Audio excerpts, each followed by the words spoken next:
Hello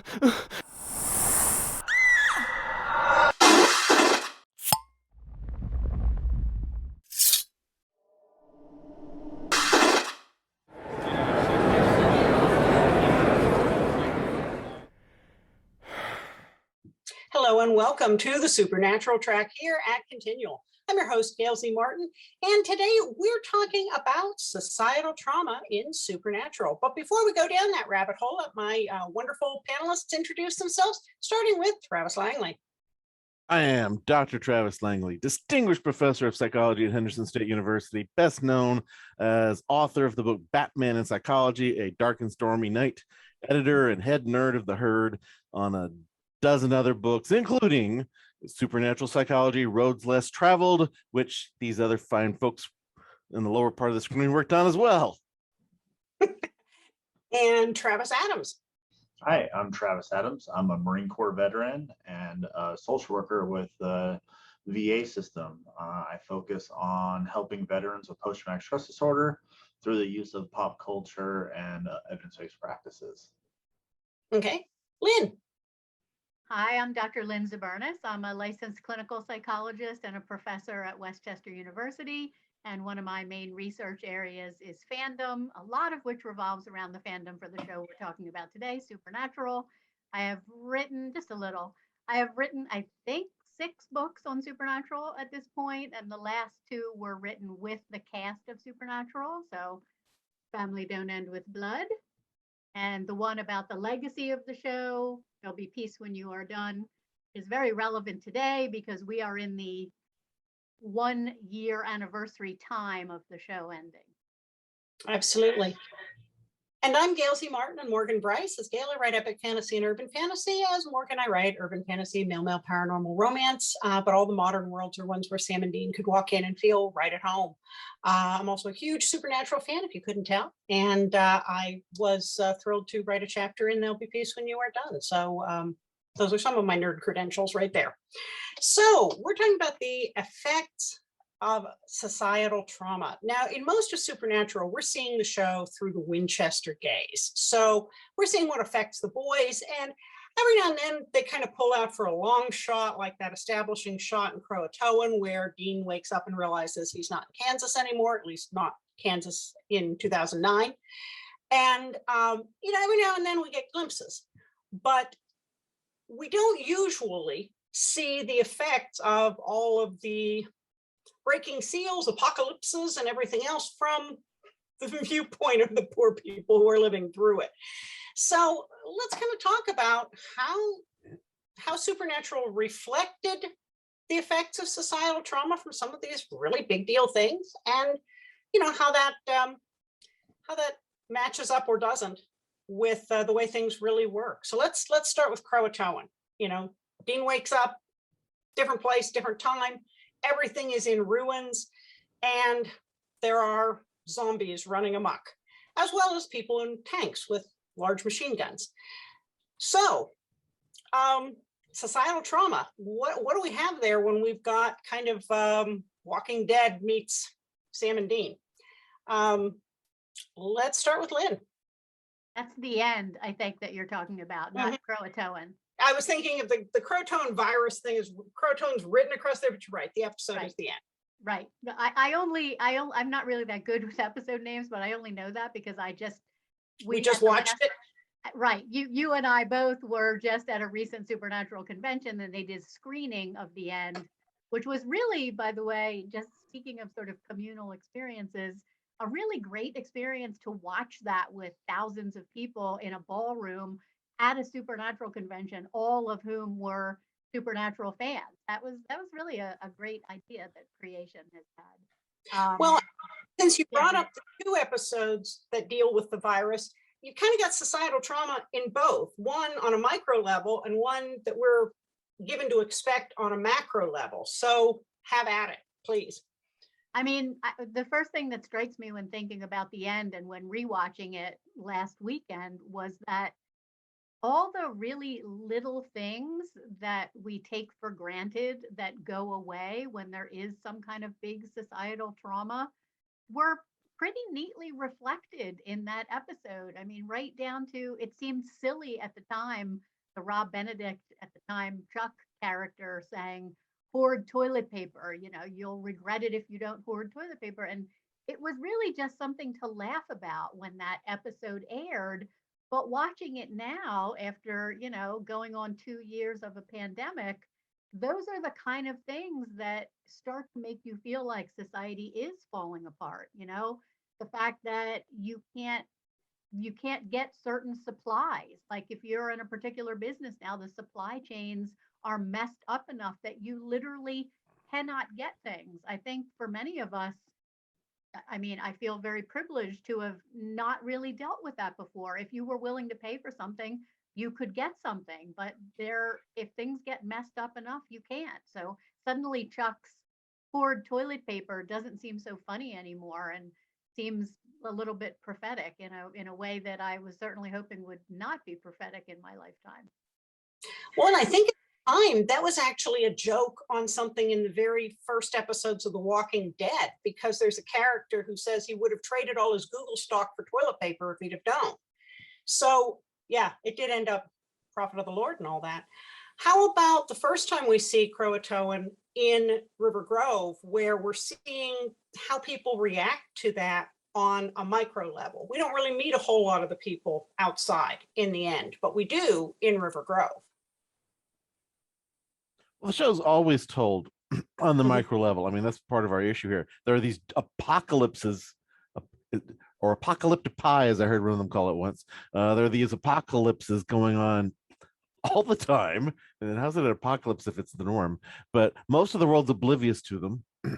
It's going on in the back roads for the most part. And so when you get to see something with the whole town, you're getting some sense of a bigger picture, but that's, except for some occasional glimpses of, hey, there's weird stuff going on in the skies in the news, we almost never have a sense of what people are thinking about these at the world level. Of course, also the worry is, in the real world, do we think about them at the macro level that much? When a virus is spreading through some area in, say, China, and the rest of the world is largely ignoring it, that's actually very real.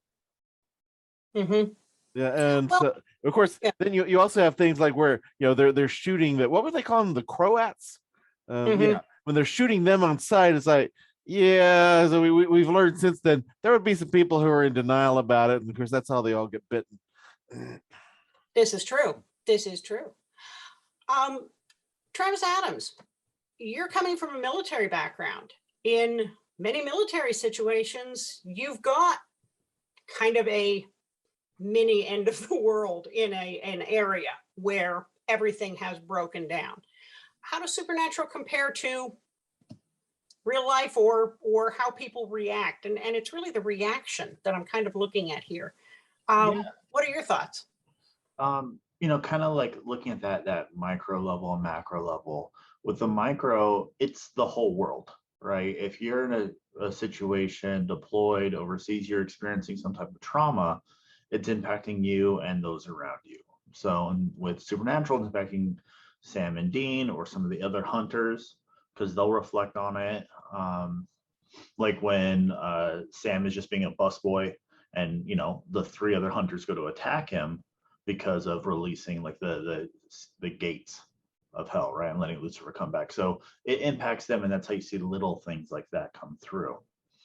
On the macro level, it kind of relates with how my veterans and active duty service members will say that people don't understand me because they're not seeing it firsthand. It's out of sight, out of mind, almost. So it's, that person's entire world, but then other people are just hands off. So with that, it's very close and very similar to what we experience every day. So there's a sense of different worlds there. You've got your world is being destroyed, or a battlefield or whatever, but you also know there is this outside world where they may not be thinking about it. They may not recognize or appreciate it or give the sensitivity to somebody's PTSD or any such thing when they go back into it. There's always this sense of multiple worlds even before you get into an actual multiverse in Supernatural, there's always this sense of their world, the hunter's world, that they're trying to protect people. They practically treat them as foreigners in terms of they're not part of our hunter culture, and we're trying to help them stay protected and let them stay in their gigantic bubble. Yeah, I mean, it's even referenced kind of in the first episode, right? Like when Tim's talking about, I told Dad I was scared and he gave me a 45. Of course you're supposed to be scared. You know what's out there. But yeah, I think that's a great point. Yeah, what I was thinking too, you mentioned the other episode, the Croatoan episode, and coincidentally, I just watched that on the series rewatch that I'm doing with some friends. We just watched that one, and one of the things that made that episode so good, and I had kind of forgotten that they did this so well, is it does focus in just on that little town, and especially on that little clinic where Sam and Dean hole up with these few people.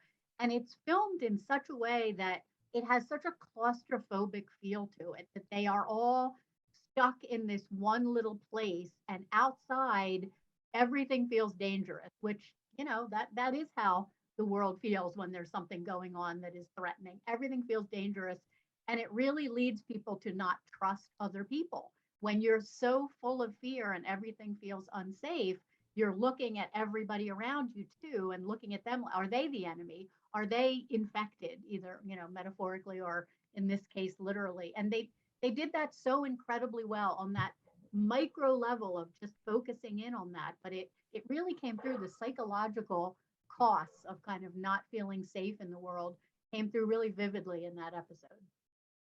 The other episode comes through is, I think it's 99 Problems, where war is manipulating the minds of the town, and everybody sees demons, but there aren't really any demons there. And yet it doesn't take long until they're all shooting each other. And that goes back to that communal fear.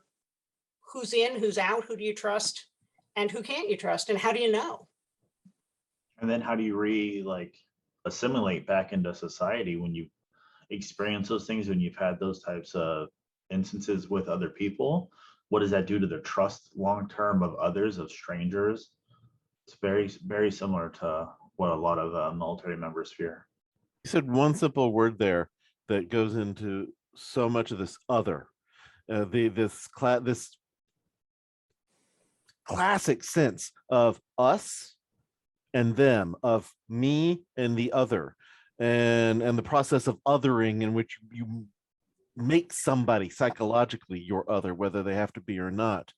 And I think somebody like you go to combat, you came from the, I don't want to go into hero's journey, but I'm practically there. You came from the ordinary world, you've headed into that underworld, and you've come back, and you're not part of the same world that you were before. And for the characters in these stories, and I'm not just talking about the hunters with their hunter culture, but it is very much that for them. They can never truly be part of that rest of that world unless they go into massive denial, and there's still always that thing lingering. It's like, they know the world is different. They know life is different than what all these other people see. And that, does it create a sense of seeing everybody else as other, or of othering of yourself? Yeah. I mean, when you're talking about it like that, I thought of two things right away. I mean, first of all, that's what trauma does to us, right? When you experience trauma, you feel othered. The rest of the world doesn't know the depth of horrible stuff that can happen, and you know that thing, and you can't unknow it, and it sets you apart from the rest of the world, which is why people need so much help getting past trauma and kind of integrating it into the rest of their life. So it totally makes sense on that level. And what I was thinking beforehand is that this idea of when you are in this kind of a stressful situation and you are fearful, the way people try to make themselves feel safe is by identifying, here's a group of people I'm safe with. Everybody else out there is other and is dangerous. That has happened in so much of our culture right now. I mean, Gail, one of the things that you sort of threw out there as maybe we would talk about it is what's happened in fandom. that's happened in the fandom community. There's us and there's them. And depending on who you are, you define us as differently, but I have never seen such a strong sense of us and them with so much emotion behind it, because people are so busy trying to find their own safe space by othering other people.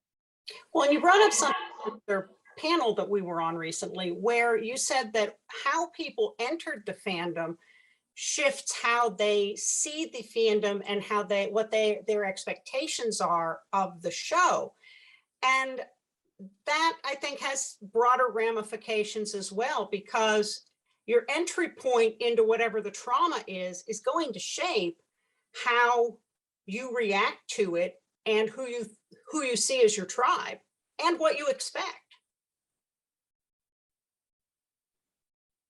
You want to frame that up for us, Lynn, because you were the one who made that excellent point. No, you just repeated what I said and framed it so well. I mean, yes, that is something. I think that's happened in all fandoms across the board, because platforms for fandoms have changed so much, and people who enter on different platforms have a different way of looking at the canon of the show, or a different emphasis on either canon or fanon. And those are really different ways of looking at it. And I think there's a lot of ways that people almost arbitrarily decide who is like me and who is others. It's kind of basic group dynamics theory. It's what we do as humans. But I just think it's more exaggerated when people are under stress and when the world in general doesn't feel safe out there. So we've seen more of it across the board.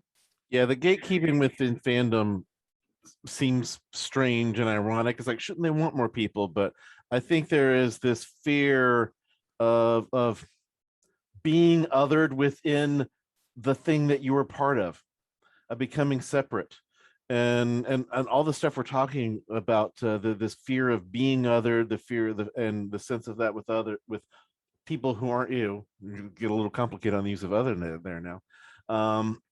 This ties back into, because right before we were talking a little about Doctor Who, but Doctor Who and Supernatural both repeatedly hit on this issue of this fear of losing your humanity, which is a different aspect of this fear of being othered.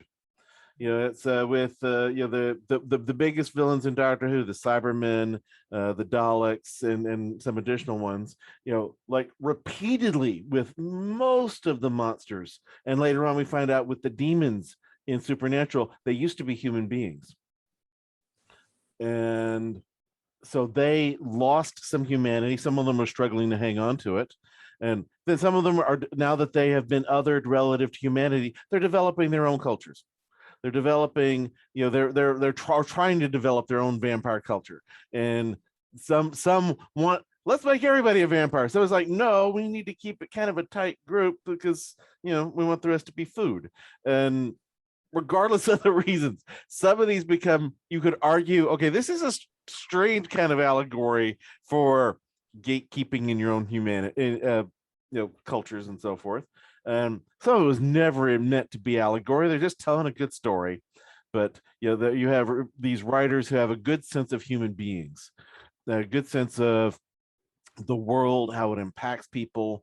And it might feel like, haven't you wandered off from that topic of the societal calamities? It's like, no, we've seen within the last year and a half, as people are going for, say, are you, and I don't want to get political at all, but say, are you, pro X or anti X?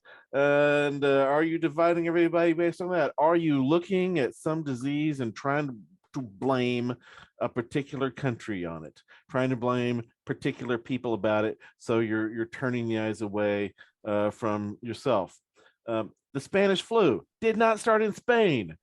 In fact, the research is it probably actually started in America, but they loved othering the disease by seeing it by giving it that name that made it a somebody else thing. Mm-hmm. And Travis Adams, kind of going back to that parallel between hunters and the military, and I will immediately own that my biggest experience with the military is watching all of MASH. So take that as a framing. That's fair. But what we saw even in something like MASH, was you had subgroups even within a unit. You had the people who embraced the hardcore warrior, I am here to kick butt and take names. You had other people who just wanted to get home in one piece. Mm-hmm. And then maybe people somewhere in between. Any thoughts on how that applies when we're in a societal situation? There's nowhere to go home. Yeah, no, it actually makes me think I was going to say a comment before too, and this kind of ties into it, of when we look at what's going on in Supernatural to, the regular civilian and how they respond, like the Jody and the Donna and the Claire. When they find out these things are there, they become hunters. They embrace it, and they're the ones that can go like, let's do this. Or and Garth even, right? And then you see some others or other individuals that they learn about the things and then they just don't want to deal with it. They kind of just want to retreat back to the corner. In the military, especially in the Marine Corps, any job outside of infantry is to support the warfighter, is how it's kind of phrased. So no matter what you're doing, if you're avionics or if you're a cook, your job is to help support that grunt, that infantryman. And it's kind of like that when you have all the cell phones in Supernatural, where like, hey, we need to call somebody, need to be FBI. All right, let's call Bobby, or Garth when he takes it up, or Kevin, right? Kevin Solo when he takes over. So there's those times.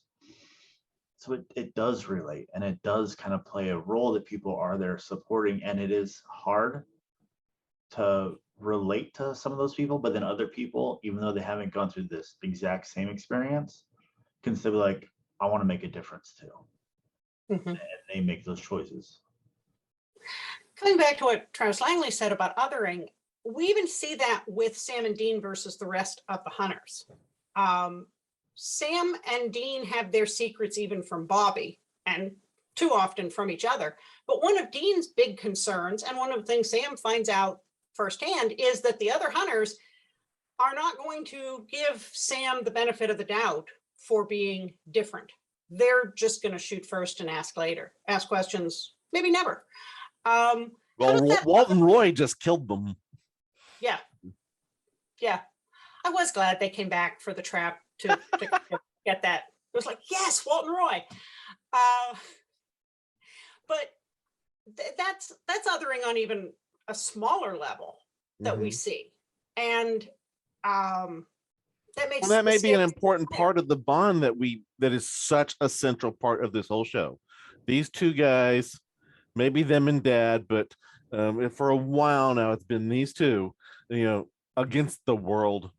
And well, people want to interpret that a lot of different ways, but that's been their experience. That's been their world. Their dad, and we find this early on when they encounter some other hunters and they find places like where they meet Joe. It's like there's all kinds of other things there where their dad kept them out of hunter culture, or their brother Adam. Yeah, then totally with their brother Adam. Yeah. And we wonder later, that's because John didn't want anyone looking too closely at Sam with what he knew, but we don't know that up front. Lynn, I'm sorry, what were you going to say? Oh, no, I was just going to, being in the middle of season 2 right now, that is such a theme, how worried John was about Sam and how much he did keep, and then how, I think that absolutely that fear of Sam being other, of Sam being infected, of Sam going dark side, it was such a big theme of season 2, but it ended up really drawing the brothers closer together. That feeling of no one can ever understand my life except this one other person is amplified a billion times for Sam and Dean. I think many of us feel that way about close family members, or like I have a best friend that I grew up with since I was 4, and there's no one who's ever going to understand me in the same way because we literally grew up together. Same with me and my sister. Sam and Dean have that, but then they also have all these ridiculous circumstances that no one else in the universe shares. So no wonder they have such a tight bond that can't really be replicated with anyone else.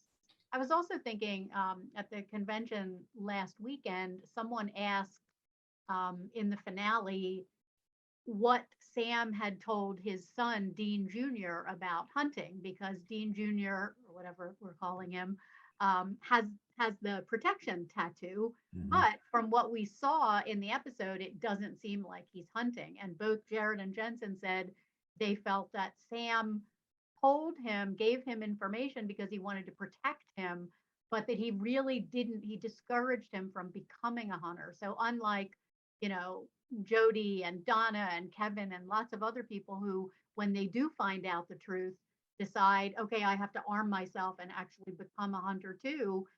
Sam kind of goes out of his way, and he does it partly because he thinks that's what Dean would have wanted also, to make sure his son has the knowledge, but doesn't actually go into the life, which I think was actually a really pivotal part of the finale, that kind of breaking of the cycle and starting something new, starting a different kind of life, informed, but not sucked into the hunting world. That was a brave choice on Sam's part, I think. Well, and I think the informed part is especially brave, because sometimes when, as parents, we've gone through some kind of trauma, the urge is awfully strong to protect by just not ever bringing it up, as opposed to protecting by fully informing. And that's something that seems to come up a lot with the societal trauma in Supernatural is, do we tell people so they can protect themselves? Do we not tell them so they don't panic? It's a tough choice, because we have seen in real life, people don't always make rational choices when they're afraid, oddly enough. Yeah, while everybody was talking, I was thinking about in that episode at the end, how people's nature kind of comes out from trauma too, right? Like Chuck is super anxious, and he's keeping logs and records of everything, of what's going on. And Cass is just like, whatever, let's have orgies and do drugs. So it really, people's reactions do change based on who they think they are versus who, comes out in those moments where they're faced with life or death, usually. So you get to see a lot of what's going on. And then to kind of go off what you're just saying, Gail, is the people won't understand me is the common thought. They won't get me. Civilians will never understand me. They won't understand any of this. And I like to ask, is like, how can they understand if we don't tell them? We don't articulate it. And they may not understand what it's like to walk in 120-degree heat with a full pack on with your weapon, but they might understand what loss is like. So let's relate there. So I kind of break it down to that emotional level, because we all experience emotions. One of the things that goes along with the societal trauma is the search for meaning. People try to make sense of a world that's gone crazy around them, and they do it in a lot of different ways. They can search out facts, they can search out conspiracy theories, they can go into full-fledged I don't see anything. And we see people do all of those things in Supernatural. In fact, I think several times they make a comment about people will see the cattle mutilations and just, they'll want to believe it's a wolf, so they'll believe it's a wolf. How does that search for meaning work when we've got societal trauma and a lot of it's random? There isn't necessarily a Chuck out there pulling the strings. And getting into some existential psychology there, Yes. an area of psychology in which it's more abstract than it's more philosophical than a lot of most of the rest of psychology, even more so than humanistic psychology. And the existential psychologists, they vary on whether they believe that meaning really exists. But some of them believe there is meaning. Some of them believe there is not. But either way, they tend to feel that the pursuit of meaning is one of the core aspects of human nature. And Viktor Frankl in particular, with his book Man's Search for Meaning, not just saying that half of the human race, but man in the sense of humanity. It was then. And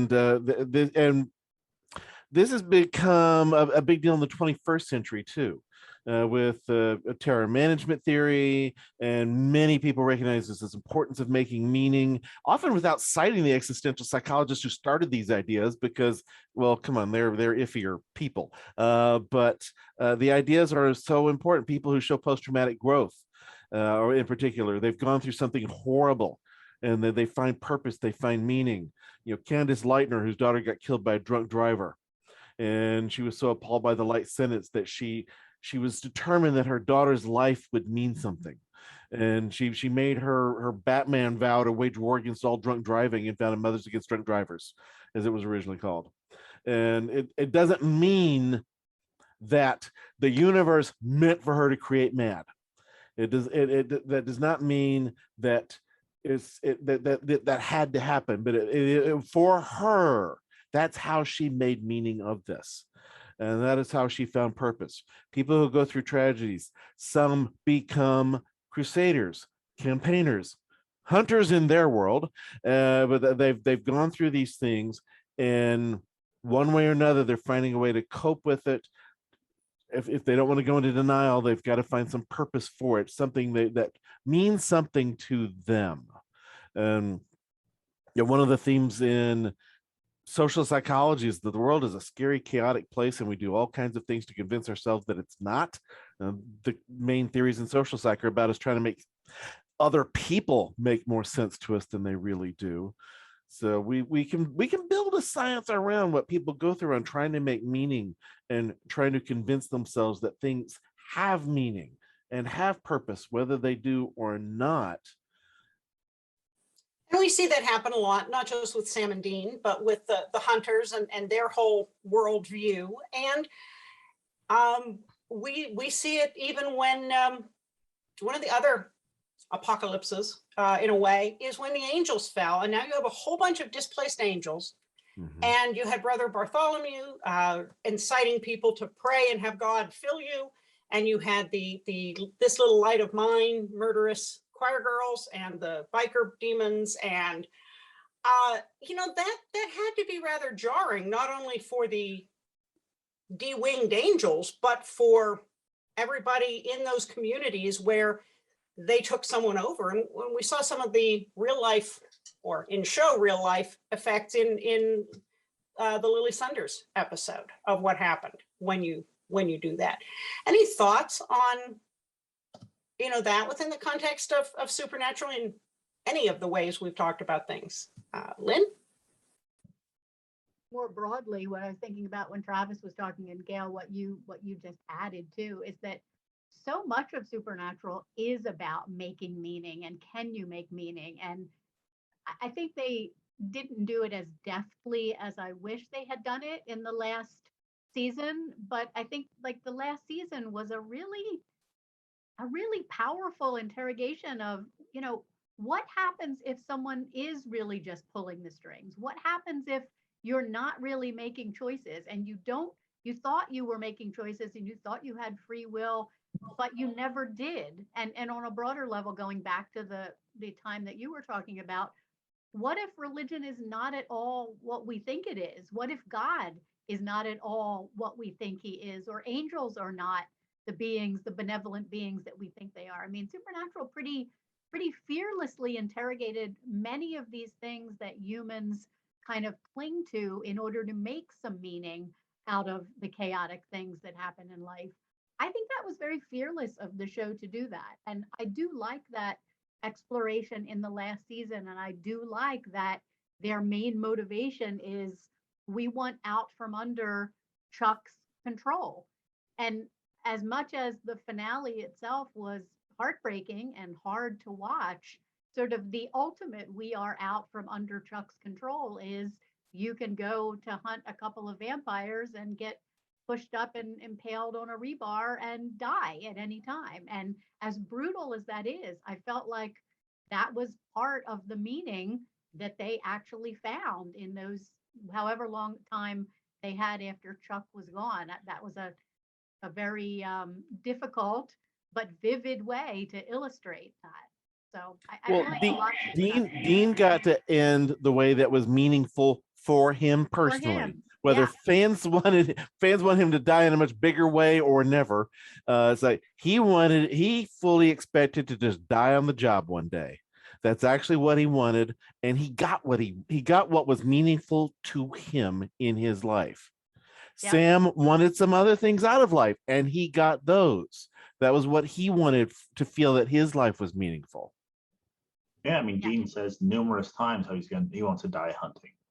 You know, it's the type of career that happens. And it makes me think about like that last season when Dean just kind of gives up and he just sits there and drinks his beer, and Sam's like, come on, let's do something. And he's like, why? Why should I care? And he loses that focus of the meaning, which often happens after trauma. So, you know, all kinds of, why am I even trying? I have no control is often what comes up for some people, or because somebody else made a decision, I need to have every ounce of control.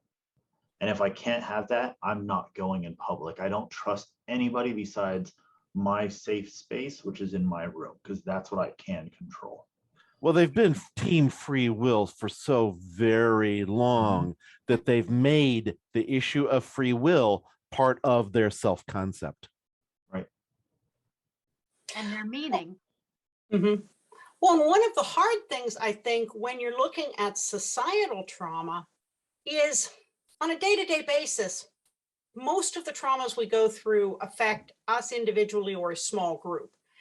Someone loses a loved one, someone gets in a car wreck, someone gets a bad diagnosis, someone's relationship breaks up. That's very individual.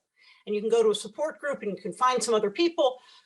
But when you've got a societal trauma, everybody's world is crashing and burning at the same time.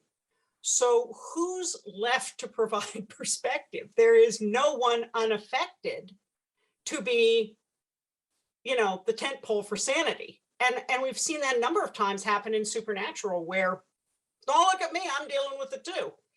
Where do we go with that? I think right there is where we need to go, right? Like in the email when we talked about this, you said even the Thanos snap. And, you know, in Endgame, we see Captain America running a support group for people who are experiencing everything together. And by being able to normalize it and rationalize it, I think is the huge piece, is like, it's not just happening to me. Because sometimes when we're hurting, it feels like nobody else will understand this. So at least there's a room of others that can relate to me in some way or fashion. It's not the same, but one of the things I work on is never using the word same in my sessions, because none of us have ever been through the same thing. You know, I was in the Marine Corps, you were in the Marine Corps. We're on different deployments, we're in different units. I'm in one vehicle, you're in another vehicle. It's all minor changes that take away same and put similar in place. Yeah, there's this tricky line where it's like you want to know that somebody empathizes and sympathizes and feels, but if somebody points out it's all these people, that takes away the part that for you is your reality and feels special and does not need to just get ignored in the crowd of everybody's pain. Your world is your world. And it is very real. And so when we watch stories of apocalypses, even those that show it on the big grand scale, like World War Z, it's like we still have to see the story at the level of a small group or an individual. And that is what is always more meaningful as part of the popularity of Supernatural itself. It has always been personalized, no matter what scale the calamity is going on at. Yeah, I think it's the ability to kind of look at the universality of it when everybody is experiencing some similar stresses, but also always keeping in mind that everybody's experience is unique and everybody needs to feel like their own unique experience is seen by the people that they're looking for that empathy from. I think it's hard to lose track of being able to do both of those things simultaneously. They seem sort of mutually exclusive. They're not. Yeah. And you know what Travis Langley said about needing to see it from the individual or the small group level for it to really be something we can wrap our heads around. There's that famous quote that's usually attributed to Joseph Stalin about one death is a tragedy and a million deaths are a statistic. But that's very true. When we read about numbers like that, it's hard to process when we read about a family, a person.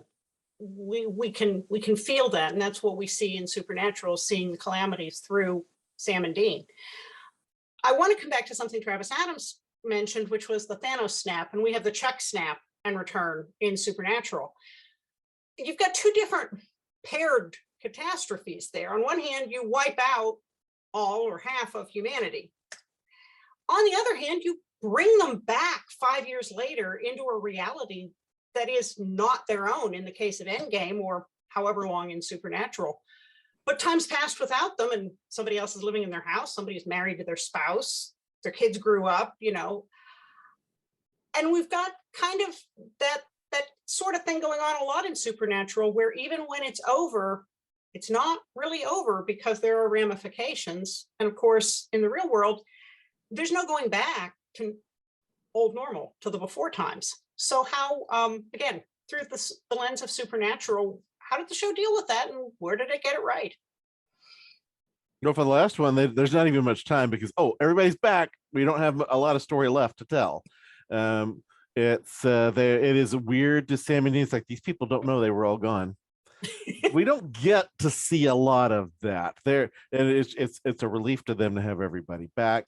They've gone through many losses and returns along the way, and they're also, everything that they've gone through, there's a bit of exhaustion amidst your celebration. You've got some exhaustion that keeps you from fully feeling it. Yeah. I think one of the interesting things about Supernatural, if Susan Nylander was here, it's one of the things that they write about a lot in their Death in Supernatural book. But one of the things that happened over the course of Supernatural is that there were many times when death was temporary, countless times when Sam or Dean or someone else died and then was brought back in a snap, maybe not literally, but the same way. Again, I'm just thinking a lot about the finale today, but again, one of the things that I do love about the finale is that death was death the way we all experience death. It was just as final as anybody else's death. And yet, even after the finality of that death, the show still managed to give us a happy ending on another plane of existence, which I think is tremendously hopeful, but also realistic in the fact that, look, sometimes that's how it happens. Travis Adams? It's hard because they are so focused on the small aspect of everything. So you don't get to see how everybody else does bounce back. In the MCU, it is half the world or universe is aware of this shift. Whereas in Supernatural, they're gone and then they're back. There isn't a huge to be missed, right? And even thinking about the end of Endgame when Thanos is just like, I'm gonna kill everybody now, and everybody's gonna be better. And Captain America replies, and he's like, they'll never know that they did that. That everybody had died once. Nobody will know, so nobody will care. The CIA has this phrase that they've used many times about how their successes the world doesn't hear about. The times they've protected people on the largest scale, for the rest of us, we get to live without ever knowing that. Yeah. Very true. Just like the world will never know how many times the Winchesters averted various apocalypses or whatever we're calling it. Now, one of the things that I've loved over the course of the seasons, and it's kind of an appropriate thing to hit on toward the end of our discussion today, is how many times we saw the Winchesters become exhausted dealing with the burden of the societal trauma. And yet it shifted back and forth on which one of them said, it's okay, the Rudy Hobbit gets a pass. You can't carry it, but I can carry you. And whether it was Sam saying he saw a light at the end of the tunnel, or Dean saying, we're going to figure this out, I loved how it shifted back and forth. And as we're all coming into 2 years of dealing with real world calamity, that exhaustion is real. What about that hope out there, and what sparks people in supernatural or in the real world for trading that off to say, I got this one. We're, for today, I can cheer us up. Your turn tomorrow. What do you think? Start with a show. It's always our lens for this. Well, with the exhaustion kind of going back and forth between them. So some of that's just storytelling, but it is very real, and you'll even hear them practically say it at times. But it is very real to human nature to be, it's like, I can't fall apart right now, or it's like, and then you may not say it that bluntly, but there can be the feeling of, this is okay, this can all spill out now, or this can crush, I can feel the crush of this now. It's where one person in a couple is going through so much that the other hangs on tighter than they might have otherwise, because, well, somebody has to fix dinner. Yeah, one of the modalities that I like to focus on when I'm working with certain groups of my veterans is WRAP. It's Wellness, Recovery, and Action Plan. And the very first session talks about the 5 key recovery concepts, which is hope, personal responsibility, education, self-advocacy, and support. And what you're really asking to me is 2 of those. It's hope and support. For me, if I need something to keep me going, whether it's a friend, whether it's that little pin of light, whether it's seeing somebody else's recovery or knowing somebody else. And that's why I love the post-traumatic growth model too. For like peer support specialists, they've been through mental health, they can have aid in mental health. And support. When I'm kind of being a jackass, I have a friend that calls me out for being a jackass. So both things really relate with that, because we can stumble, we can falter, we can go in depression. And like we learned from Harry Potter and everything else, the way to get out of that is to think and do happy things. And sometimes it's a friend picking you up and saying, come on, we're going to the beach. Or come on, we're going for a ride in baby. We just need to get on the road. That's where we belong, on the road, not cooped up in the bunker. Yeah, I mean, to bring it back to Sam and Dean, I mean, I know some people sort of kvetch about Sam and Dean's codependent relationship, but in many ways, that codependent relationship, quote unquote, is what has kept them alive and kept them going. And their relationship is very healthy in that sense. They have a really good understanding of each other. They know when the other one is at the end of his rope, and they know how to kind of be there to buoy that other person up until they can switch places again. And they really have gone back and forth. It's interesting because Jensen and Jared have talked about having a friendship that they can do that for each other too, that there have been times when one of them has been having a really tough time, and they sort of pride themselves on being able to be there and be strong when the other one needs it, and then vice versa, that it's a very equal relationship. I mean, I think we should all be so lucky to have people in our lives who know us well enough that they know when we're having those really down times and what we need to kind of be buoyed up enough to get through it. Or That's really stressful when it's like, I can't have you falling apart right now because I need to fall apart. Those are bad times when it meshes up. That's not so good. But I think you're right. We hear so much about Sam and Dean being codependent, and yet their lives are one exceptional situation after another. And so I really like the idea that when you look at it within the context of what unusual circumstances they deal with day in and day out, they have a very appropriate coping mechanism. And therefore it's not, and therefore it is not codependent. Right. Dependent, yes. But if it is appropriate for the lives in which they live, if it is adaptive, the word codependent is not appropriate. Yep. And this is where we often find that coping skills from one life situation maybe don't always translate when that situation's over. But for the Winchesters, it was almost never over. So that I love that perspective, because that really kind of takes a whole different shine to something that gets said so often in the fandom. Well, folks, as usual, we have blown through our time. Is there anybody who wants to make a comment that you didn't find a way to slip in here now that you had a chance to think more about things? I didn't forget a comment, but I forgot to show off my book cover. Lynn remembered. I could remind you. Well, that leads us perfectly into the wrap up here. Yes. Which is, let's go around and tell everybody where they can find you online, starting with Travis Langley, since you've just done the book show and tell. I'm easy to find. Look for Travis Langley. It'll almost certainly be me.